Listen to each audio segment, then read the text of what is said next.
the Toy Time King, and welcome back to the second video in what I think would be a few like 3 4 episode series is best to worst of a group of Pokemon. So yesterday or 2 days ago, depending on when you're watching this, or any days ago when you're watching this, I uploaded a video called best to worst regional birds competitively. Now I thought I could make this into kind of mini series. I was like, oh, let me do the regional rodents next, and then the next groups go on. So this video will be the best or worst regional rodents in Pokemon competitively. Note that some of the ones factor into my own opinion, and some is just competitive fact that some are just better than others. So, anyways, let's start off with number one, who's the best regional rodent in Pokemon, and it's obviously Diggersby. Now, I almost forgot about this one, to be perfectly honest with you. Like, when I was writing this list, I was like, Linoon's the best. But I was like, oh god, Diggersby exists. Now, Diggersby is a very strong one, is in the borderline tier for a reason. If you hear that ambulance, that's just ambulance things in London. Well, basically, Diggersby is the best regional rodent for a very good reason. It gets access to a very good ability and huge power, which means his attack stat is doubled, which means that it can get off three swords dance, which even boosts its attack even more. It gets a really good coverage in normal ground. Normal ground's a very good offensive typing. Earthquake hitting 5 types on it, and normal stab. It just gets a lot.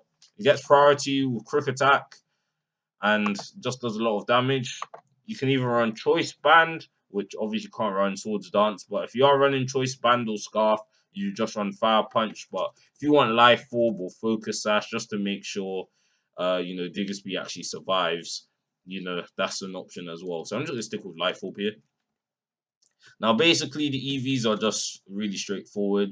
You do max attack, max speed, with what you call adamant nature. Now you can either run adamant or jolly. Adamant to just even boost that attacking stat even higher, and jolly to outspeed some major threats like adamant Excadrill, Bishop, and just some ones that can actually deal some trouble to you that have kind of low speed tiers. But I just preferred adamant for that more damage. Now, just a few drawbacks of Diggersby. Its defenses aren't the best, and it can easily be revenge killed by pretty much any fighting priority move. Also, its speed isn't the best.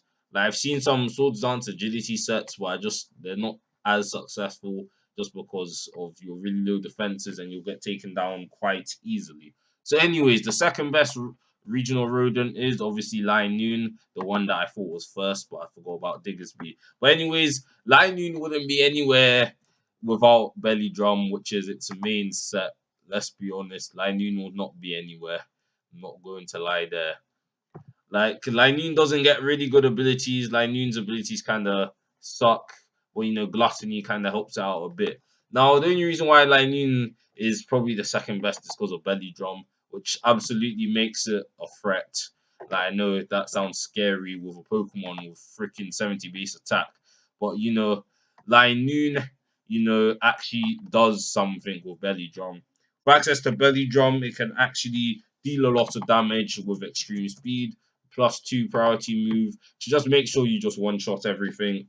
Seed Bomb coverage against bulky rock types that just resist your stab, and not really steel types. You have Shadow Claw as well to defeat just Hooper and RU because that's the tier you're playing in. And obviously, you go for the standard max attack and max HP instead of speed because you need to survive as much as you can. You need to have as much health as you can when you're actually using Belly Drum because, as you all know, Belly Drum cuts your HP in half.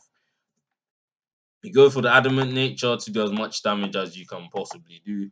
That is about 800 attack you're reaching. Can't be asked to do the math there, but 800 plus attack you're reaching with the Belly Drum. That's why Lightning is actually pretty scary, and that's the only set that made it a really good mon. Now, the next two mons I have are the Raticate forms, but I'm just gonna do the one I think is personally better, which is the Alolan Raticate. And I'm just gonna mention you guys some reasons why I think the Alolan Raticate is better than its Kanto variant. Now, you see how Alolan Raticate gets that dark typing. That really helps it out, not going to lie. Hustle even helps out more times into increasing its attack by 50%, which means it gets a lot of attack, especially with swords dance, meaning you basically one shot everything at +2. Now, the move set here, as recommended by Smogon, you have Swords Dance to boost that already really high attack, Double Edge, Crunch, and either Sucker Punch or Quick Attack. Sucker Punch is obviously going to do more damage, and you can actually get a super effective hit on the dark moves, so that's why I kind of prefer the Sucker Punch. Now, the EVs are obviously standard yet again. Max attack, max speed with adamant nature to boost your attack as much as possible. Now, before I just compare the two Raticate forms, I'm just going to move on to the Kanto variant as well. The Kanto variant, as you can see, has a very different stat distribution.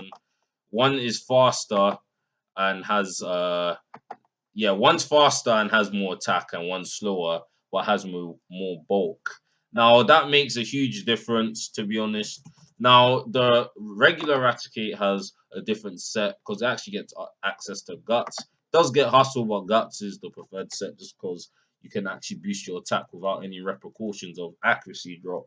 So obviously you run Facade, which is your strongest 140 base stab normal move, which basically just dents everything that doesn't resist it. You also get Sucker Punch as well, but you're not getting the stab on Sucker Punch. You can use the Swords Dance or the Protect, whatever you prefer. Swords Dance just boosting that attack even more, which is really good. And you turn to pivot out in unfavorable matchups. EVs are pretty standard. Max attack, max speed with adamant nature. Now, let's just compare these two Raticate forms. Now, the reason why I think Raticate Alolan is slightly better than its Kanto variant is because of Hustle. Hustle plus Swords Dance really boosts its attack. Even though the regular Raticate actually does get Guts to boost its attack, I just feel like this one does a bit more damage. Actually gets stabbed off the dark moves, so there it's getting more coverage, more super effective hits landing in. Now, to be honest, I was going to say a drawback of this was that you're really weak to fighting priority moves, but your defenses suck either way, so you're going to get one shot anyways. So I don't really think that's too much of a drawback that makes a huge difference, but you know, that's just something food for thought. Now, the next few mons that I'm going to be talking about are just subpar. This one is pretty subpar at best in Gen 7, but you got B-Barrel. Now, if you didn't know, B-Barrel got buffed, B-Barrel actually got some love. Game Freak saw that B-Barrel wasn't having a good time, and they gave it Swords Dance. And with access to Simple, you get a +3 Swords Dance, or ×3 Swords Dance, which is basically +4. So, you're doing a lot of damage with B-Barrel. You get Return, pretty good move to run. You get Waterfall, which is your water stab. Normal water is actually a really good offensive typing, I'm not going to lie. Unique typing as well. Priority on the Aqua Jet, really, you can run quick attack. Who really cares? Water just hits more super effective hits than normal. And the EVs, you'll hear me say this in a lot of these videos, are pretty standard. Max attack, max speed with adamant nature. Gonna make that joke. Well, basically, what really holds B-Barrel back from actually being a decent Pokemon, not gonna say good or great, a decent Pokemon, is its defenses and its terrible speed tier. Now, you see, B-Barrel cannot be an effective sweeper without decent speed. 71 is just poor. In the OU meta game, if you ever actually want to use B-Barrel on OU, which I highly not recommend whatsoever, you're going to get outsped by a lot, and I mean a lot. Your defenses don't help you either, so you're basically getting one shot by any, strong attacker before you actually get to do anything. Because even without the Swords Dance boost, you're just doing subpar damage at best. You really need that Swords Dance, which does take up a turn, and then you can get one shot in that turn. So that's why B-Barrel isn't really as practical as any other sweeper compared to like Diggersby and Line Noon, which actually have more power to back up and more speed. Now the next one is the latest regional rodent, which is Gumshoes. Gumshoes is not doing that well, to be perfectly honest with you. Like Game Freak really, they gave it really good abilities. Stakeout is actually decent ability if you actually get it on. But adaptability is the main ability that you are going to use on Gumshoes just to boost those stab returns to the next level. It does get decent coverage in Earthquake, Crunch, and you can even run Facade if you're getting like Toxic stalled out just to do even more damage, or you can run Pursuit to like try and force people out. But Pursuit is not really recommended because of that really terrible speed tier. Now you see Gumshoes, really good HP, decent HP, really good attack, decent attack actually. Then everything just goes downhill from there. Really terrible defenses with a terrible speed tier means Gumshoes can't really function well at all as a attacker because it's gonna get one shot before it gets to do anything. And I forgot to say the EVs are pretty standard.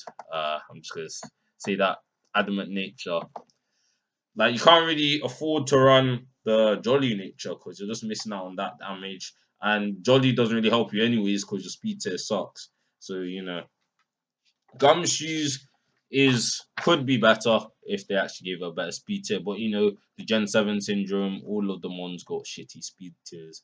Excuse my language. Now we're moving on to the bottom two Pokemon on this list, which are really, really, really trash.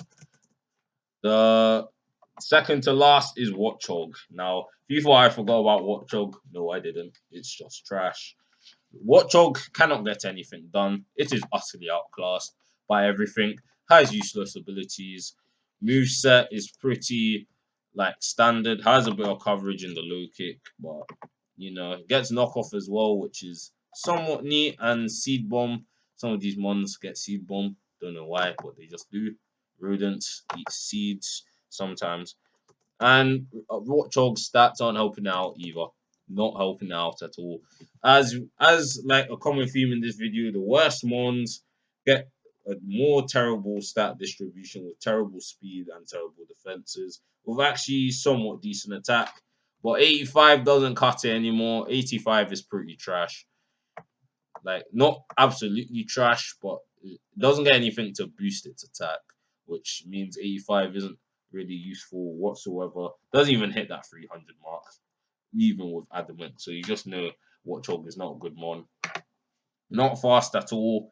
Like just gets outclassed, to be honest. All of the top tier mons on this list just outclass it. Higher speed, more damage, access to moves that actually help it out, and abilities that help it out.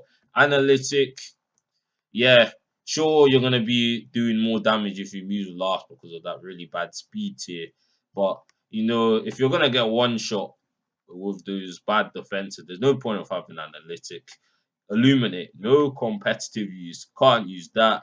Keen eyes, more. You just have to stick with analytic, but it just doesn't really help you. Might as well not have an ability on Watchog at this point because it just doesn't help you.